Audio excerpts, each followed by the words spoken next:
Welcome to Think Big, where we turn life lessons into stories.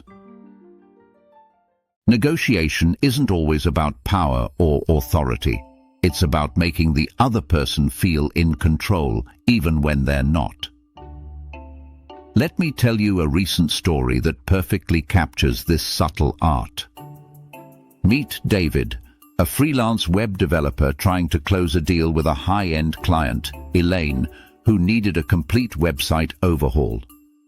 Elaine was demanding, and David knew that if he couldn't manage the conversation strategically, he'd either lose the deal or get overwhelmed by endless revisions. The problem: Elaine wanted things her way. She insisted on a lower price and wouldn't budge on a tight deadline. David realized that pushing back wouldn't work. He needed to guide the conversation, so Elaine felt like she was the one calling the shots. Step 1. Calibrated questions. A soft power move.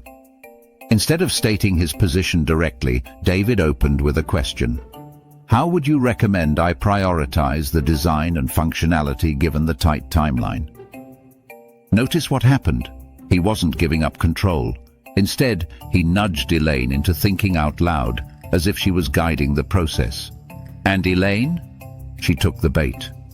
She started listing what she thought was most important, revealing her priorities without even realizing it. Step 2. Steering the conversation with subtle prompts. Elaine emphasized that sleek design was non-negotiable, but admitted the functionality could evolve over time. David saw an opportunity.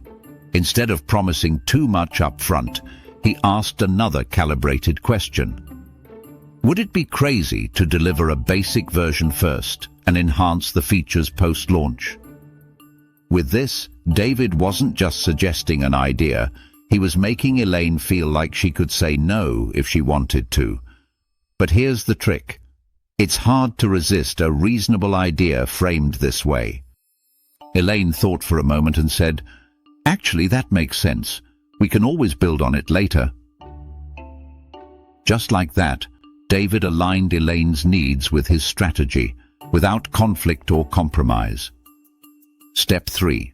Riding their ideas to your destination. Now that the door was open, David gently rode the conversation toward his real goal, a phased project with incremental payments.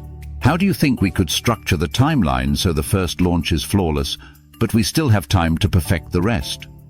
By asking this, David made Elaine feel empowered to help solve the problem, when in reality she was just moving closer to his plan. And sure enough, they agreed to split the project into 2 phases, something David had wanted from the beginning. By following these steps, David walked out of that meeting with everything he needed: a higher budget, a phased timeline, and less pressure on the initial launch. But Elaine? She felt like she was in control the whole time, believing it was her strategy they followed. Here's the takeaway. Negotiation isn't about overpowering the other side. It's about making them feel in control. By asking calibrated questions and gently steering the conversation, you can align their goals with yours without resistance. The next time you find yourself in a tough negotiation, resist the urge to push your agenda directly. Instead, let them think they're leading. Ask the right questions, ride their ideas, and you'll get exactly what you want, without them even realizing it. Because in the end, the real power lies in the illusion of control. If you enjoyed, hit that like button, subscribe, and click on bell icon for more videos.